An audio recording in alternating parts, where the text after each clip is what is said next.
নমস্কাৰ আসাম টেকটক্সৰ দৰ্শকসকলক মই কিদে স্বাগতম জনাইছো আৰু এই মুহূৰ্তত লৈ আহিছো কেইবাটাও গুৰুত্বপূৰ্ণ খবৰ আজি হৈছে 18 জুন আৰু আজি ভাৰতৰ লগতে অসমৰ বিভিন্ন প্ৰান্তৰ পৰা এনে ধৰণৰ খবৰসমূহ নিতৌ চাবৰ কাৰণে আসাম টেকটক্স চেনেলটো সাবস্ক্ৰাইব কৰি কাষত থকা বেল আইকনটো প্ৰেছ কৰি দিব তো বন্ধু বান্ধৱীসকল আহক আজি গুৰুত্বপূৰ্ণ খবৰকি আৰম্ভ কৰো দৰ্শকসকল এই মুহূৰ্তৰ খবৰতকৈ ডাঙৰ খবৰটো হৈছে জলপ্ৰলয় খুলি দিয়া হৈছে উমৰাংচুৰ খান্দং জলবিদ্যুৎ প্ৰকল্পৰ 7খনকৈ গেট বান্তুৰ 7খনকৈ গেট খুলি দিয়া হৈছে গেট খুলি দিয়াৰ পিছতে উফন্দি উঠিছে জলপৃষ্ঠ যিকোনো মুহূৰ্ততে হ'ব পাৰে ভয়ংকৰ জলপ্ৰলয় বানে ভুৰাই পেলাব পাৰে মধ্য অসমৰ কেইবাটাও অঞ্চল যিকোনো মুহূৰ্ততে সংহাৰ চলাব পাৰে প্ৰকল্পটোৰ পানীয়ে মেঘালয় উমৰাংচুত হোৱা মুখলধাৰ বৰষুণৰ পিছতে সৃষ্টি হৈছে এই জলপ্ৰলয় হোজাইত কপিলী নৈ ধাৰণ কৰিছে ৰুদ্ৰমূৰ্তি কপিলীৰ জলপৃষ্ঠ বৃদ্ধি পোৱাত প্লাবিত বহু অঞ্চল কুমৰাকটা থেপলাগুৰি কেন্টুগুৰিৰ লগতে বহু অঞ্চল প্লাবিত গেট খুলি দিয়াৰ পিছতে নৈপৰীয়া লোকৰ মাজত হাহাকাৰ সৃষ্টি হৈছে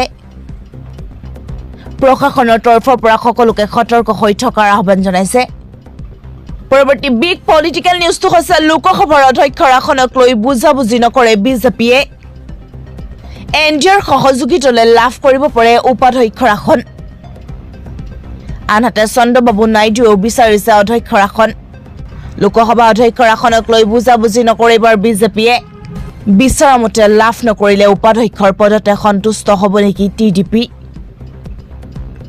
NDAও বিচাৰিছে উপাধ্যক্ষৰ আসন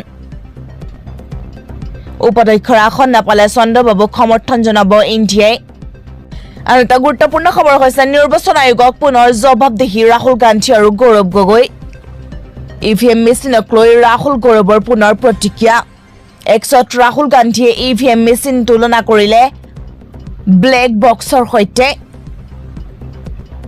ECIক EVMৰ স্বচ্ছতাক নিশ্চিত কৰাৰ আহ্বান ৰাহুলৰ নহলে EVMক চিৰদিনৰ বাবে বাতিল কৰাৰ আহ্বান ৰাহুলৰ ইফালে EVMক লৈ গৌৰৱ গগৈৰ প্ৰতিক্ৰিয়া এক্সত নিৰ্বাচনৰ সময়ত কিমানটা EVM মেচিনত ক্ৰুটি পোৱা গৈছিল তথ্য দিয়াৰ আহ্বান গৌৰৱৰ কিমানটা EVM মেচিনত ভুল তাৰিখ সময় আৰু ভোট পঞ্জীয়ন হৈছে তাৰো তথ্য দিয়াৰ আহ্বান কিমানটা EVM মেচিনৰ উপাদান সলনি কৰা হৈছিল মক ড্ৰিলৰ সময়ত কিমানটা EVMত ক্ৰুটি পোৱা গৈছিল সকলো তথ্য নিৰ্বাচন আয়োগক ৰাজহুৱা কৰাৰ আহ্বান গৌৰৱ গগৈ আজি 17 লাখ লোকৰ একাউণ্টত সোমাব 2000 কোটি টকা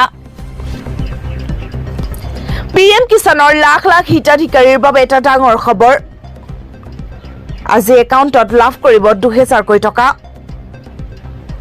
EKYC নকৰিলে ধন লাভ নকৰিব আপুনি যদি PM কিষাণৰ 17 নং কিস্তি লাভ কৰিব বিচাৰে তেন্তে সম্পূৰ্ণ কৰক EKYC ঘৰতে বহি কৰিব পাৰিব EKYCৰ কাম ডাউনলোড কৰক PM Kisan mobile app face অথেন্টিকেশনৰ জৰিয়তে ঘৰতে কৰিব পাৰিব EKYC অন্যথা CSC চেণ্টাৰলৈ গৈ বায়োমেট্ৰিকৰ জৰিয়তে কৰিব পাৰিব EKYC OTPৰ জৰিয়তে কেনেকৈ কৰিব EKYC pmkisan.gov.in ৱেবছাইটত গৈ OTPৰ জৰিয়তে কৰিব পাৰিব EKYC 17 লাখৰ অধিক লোকৰ একাউণ্টত সোমাব ধন ৰায়বৰেলীত থাকিব ৰাহুল গান্ধী ৱেনাৰ্ডলৈ প্ৰিয়ংকা তথাপি ৱাইনাৰ্ডৰ সকলো প্ৰতিশ্ৰুতি পূৰণ কৰিব ৰাহুলে কংগ্ৰেছ নেতা ৰাহুল গান্ধীয়ে কেৰালাৰ ৱাইনাৰ্ড আসন ত্যাগ কৰাৰ কথা ঘোষণা কৰিছে লোকসভা নিৰ্বাচনত ৰাহুল গান্ধীয়ে ৱাইনাৰ্ডৰ লগতে ৰায়বৰেলীৰ পৰাও প্ৰতিদ্বন্দ্বিতা কৰিছিল নিৰ্বাচনৰ বিপুল ভোটৰ ব্যৱধানত 2খন আসন লাভ কৰিছিল ৰাহুলে কিন্তু সংসদৰ নিয়ম অনুসাৰে এজন সাংসদে এখন আসনত থাকিব পাৰে উৰিষ্যাৰ নৱনিৰ্বাচিত উচ্চ শিক্ষা মন্ত্ৰীৰ মদ্যপান কৰা ভিডিঅ' ভাইৰেল বিজেপিক তীক্ষ্ণ সমালোচনা কংগ্ৰেছৰ উৰিষ্যাত প্ৰথমখন চৰকাৰ গঠন কৰাৰ পাছত প্ৰথমবাৰৰ বাবে বিতৰ্কৰ সন্মুখীন হ'ল বিজেপি ৰাজ্যৰ নতুন মন্ত্ৰী সূৰ্যবংশী সুৰাজে বন্ধু বান্ধৱীৰ সৈতে মদ্যপান কৰা ভিডিঅ' পোষ্ট কৰি কংগ্ৰেছৰ ৰাজ্যৰ ৰাজনীতিত ধুমুহাৰ সৃষ্টি কৰিছে।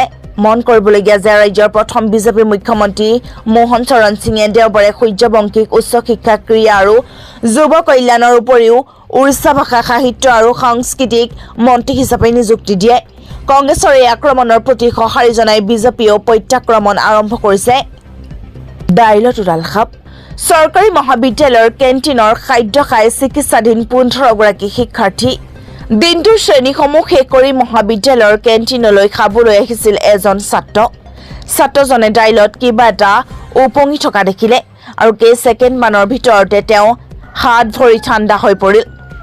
দাইলত উপঙি থকা সাপ দেখি আতংকিত হৈ ছাত্ৰজনে চিঞৰিবলৈ ধৰিলে, কিন্তু সেই সময়লৈকে বহু ছাত্ৰ ছাত্ৰীয়ে সেই দাইল খাইছিল। ইয়াৰ পাছত ছাত্ৰ ছাত্ৰীসকল অসুস্থ হোৱাৰ খবৰ আহিবলৈ ধৰিলে। কাঞ্চনজংঘা এক্সপ্ৰেছৰ দুৰ্ঘটনাই পোহৰলৈ আনিলে ভয়ংকৰ তথ্য। কলৈ গ'ল কৱচ? ঢাক ঢোল পিটি ভাৰতীয় ৰেলৰ কৱচ প্ৰযুক্তিৰ ব্যৱহাৰক লৈ প্ৰচাৰ কৰিছিল ৰেলৱে। সম্পূৰ্ণ ভাৰতীয় প্ৰযুক্তিৰে নিৰ্মাণ কৰা এই স্বয়ংক্ৰিয় ব্যৱস্থাৰ উদ্দেশ্য হ'ল কোনো কাৰণত এটা লাইনতে চলা দুখন ৰেলৰ মাজত সংঘৰ্ষ ৰোধ কৰা, অৰ্থাৎ মানুহ অথবা যন্ত্ৰৰ কোনো ভুলত দুখন ৰেল ওচৰা-ওচৰিকৈ চলিলে কৱচে ৰেলৰ গতিবেগ হ্ৰাস কৰি দুৰ্ঘটনা ৰোধ কৰিব। সাৱধান, আজি অতি ভয়াৱহ ৰূপ ল'ব বতৰে। 7খন জিলাত ৰেড এলাৰ্ট, 12খন জিলাত অৰেঞ্জ এলাৰ্ট আৰু 15খন জিলাত য়েল্লো এলাৰ্ট জাৰি কৰিছে বতৰ বিজ্ঞান বিভাগে। বিগত কিছুদিনৰে পৰা ৰাজ্যত বতৰে লৈছে সংহাৰী ৰূপ, কিন্তু ইয়াৰ মাজত ৰাজ্যত পুনৰ বৰষুণৰ আগজাননী প্ৰদান কৰিছে বতৰ বিজ্ঞান বিভাগে।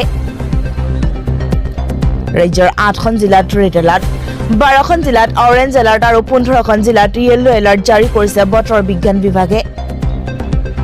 কোকৰাঝাৰ, চিৰাং, বঙাইগাঁও, গোৱালপাৰা, বাক্সা, তামুলপুৰ, বৰপেটা আৰু ডিমা হাছাও জিলাত ৰেড এলাৰ্ট জাৰি কৰিছে বতৰ বিজ্ঞান বিভাগে।